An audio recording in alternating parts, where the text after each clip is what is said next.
Oh, gotcha. Cool, cool. How do I hit him? Here we go. Oh no, they're fighting already.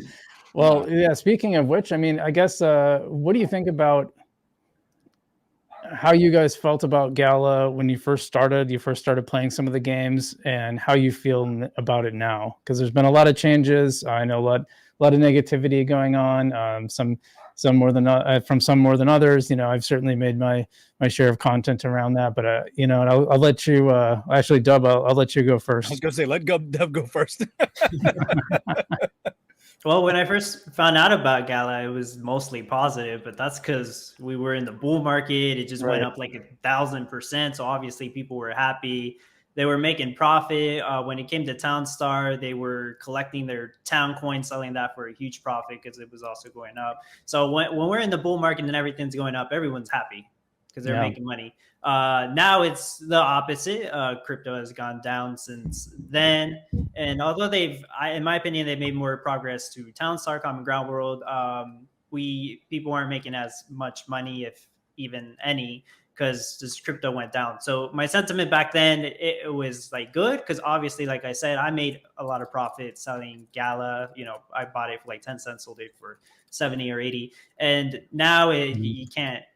I mean, you can't do that. And mostly people have a bad sentiment about Gala because of all the stuff that went down, all the negative stuff we've seen with their other projects, like Mirandus and the Walking Dead Empires, them losing their teams, and other games that haven't released and probably never will, like Fortitude, or, you know, projects that moved out of the Gala Games ecosystem. I know Lycan knows what I'm talking about.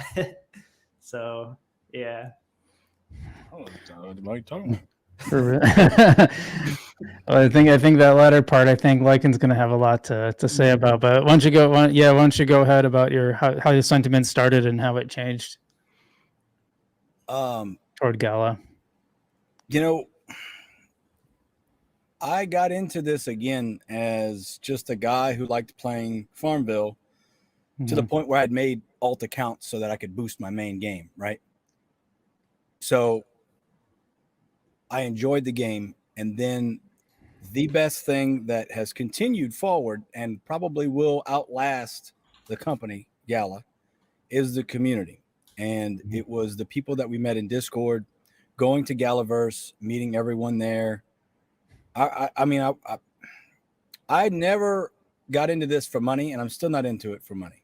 I don't care about ROI. I don't care about any of those things that are fine. If that's what you want to do, by all means, go for it. I don't care. But I enjoyed the game, and my biggest issue ultimately has been the decline in what I feel, or the stagnation in progress with not just Townstar, but Spider Tanks, Walking Dead, Superior. What else?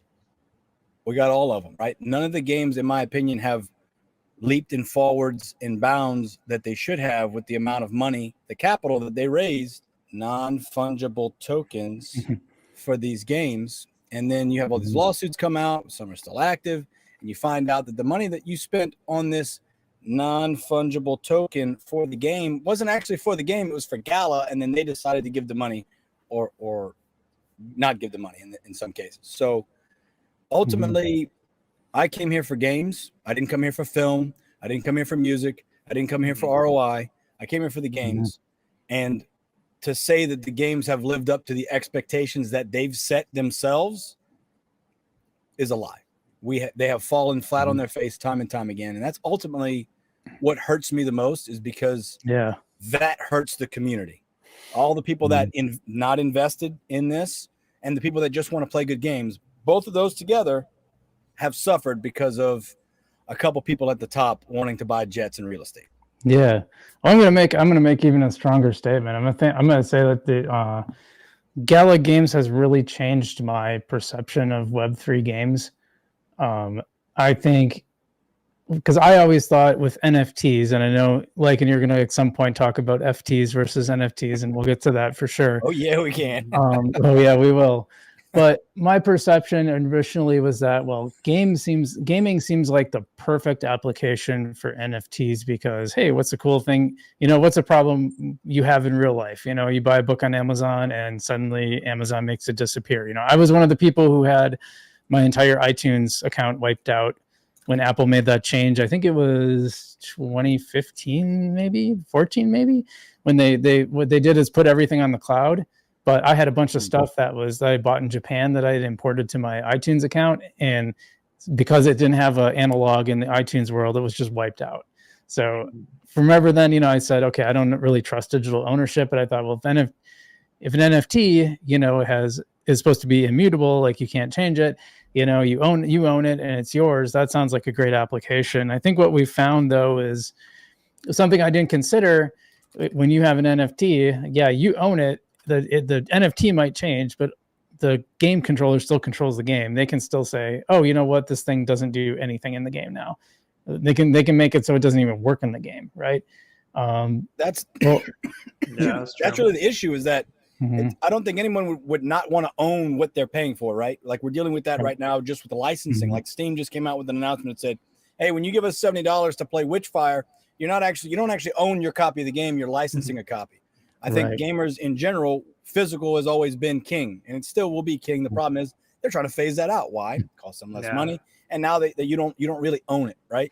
So owning an in-game asset is a really cool idea, but there's billions of dollars being spent a year on games that you don't own anything, but you still get the game asset. It's like, it's a cool idea. The implementation is not there. Well, I think it's even worse. So where I'm going with this is that from what we've seen from Gala and games being built on Gala is that these games get built. There's like a beta period, except the beta period seems to run like infinitely, and yet they sell these like really, really expensive NFTs.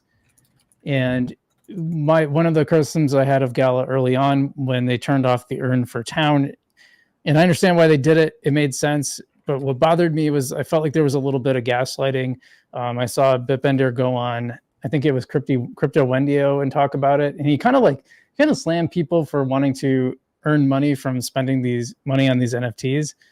And I could see that argument if these things were like $20-$30, but people were spending thousands and thousands of dollars on these.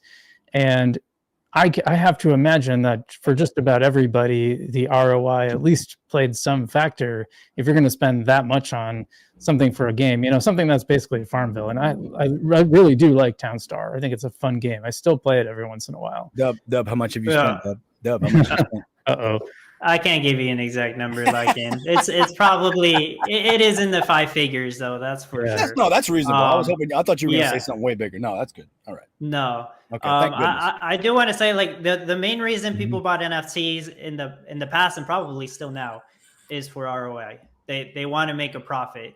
That's the only reason somebody was buying NFTs for like 10K back in 2021, because that's what they were trading for in the secondary market, because they would get the town coins, sell them for like make 100 or 1,000 every day for maybe a short period of time, until that went downhill because that wasn't sustainable, right? And the reason people still buy NFTs right now is it's not just for the fun of it, but it's to compete better and try to win more Gala and therefore try to profit on it. Another reason people buy NFTs is because they flip them. They see an opportunity to buy something worth $300 and they know it's going to be worth more because the other competitive people want to buy it. So yeah, they'll just buy the NFTs for profit. I believe that's the main reason.